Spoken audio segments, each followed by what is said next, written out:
இந்த last point உங்க எல்லாருக்குமே தெரிஞ்சிருக்கும். நம்ம ராஜராஜ சோழனா எடுத்துக்கிட்டாலும் சரி, சிவாஜியை எடுத்துக்கிட்டாலும் சரி, எல்லா ராஜாக்குமே பாத்தீங்கன்னா அவ்வளவு ஜுவல்லரிஸை வந்து அணிஞ்சிருப்பாங்க. இப்ப பெண்கள் தான் வந்து அதிகமா நகை நட்டுக்கெல்லாம் ஆசைப்படுறாங்க அப்படிங்கிற மாதிரி சொல்லியிருப்பாங்க. ஆனா உண்மை என்னன்னா, நம்மளோட இந்தியன் கல்ச்சர் பார்க்கும் போது எல்லா மனிதர்களும், அதுவும் ஸ்பெசிபிக்கா ஆம்பளைங்க, மூக்குத்தி, காதணி போன்ற பல விஷயங்கள் அணிஞ்சுக்கிட்டு தான் வந்தாங்க. நீங்க போட்டோஸ்ல பார்க்கும் போதே தெரிஞ்சிருக்கும்.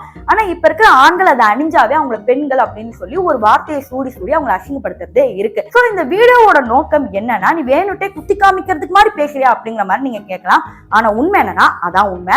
ஏன்னா பெண்கள் ஏதாவது ஒரு விஷயத்தை செய்ய போனாவே, இப்ப ஃபார் எக்ஸாம்பிள் ஒரு பையன் ஸ்கூட்டி எடுத்துட்டு போறாங்கன்னா அது எல்லாமே தாராளமா பார்ப்பாங்க, சுலபமா பார்ப்பாங்க, இவதானா அப்படிங்கிற மாதிரி பார்ப்பாங்க. ஆனா இதுவே ஒரு பொண்ணு ராயல் என்ஃபீல்டு எடுத்துட்டு ஓட்டிட்டு போனா இன்னும் ஆண் பாக்குற உலகம் இருக்கு. அதாவது ஒரு பையன் ஏதாவது ஒரு விஷயம் செஞ்சா அது பொண்ணுங்க செஞ்சா அது பசங்களுக்கு பிடிக்க மாட்டேங்குது அப்படிங்கிற மாதிரி இந்த கதைகள்ல தெரிய வந்திருக்கும்.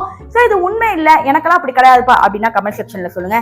ஆமா ஆமா இது உண்மைதான் அப்படின்னாலும் கமெண்ட் செக்ஷன்ல சொல்லுங்க.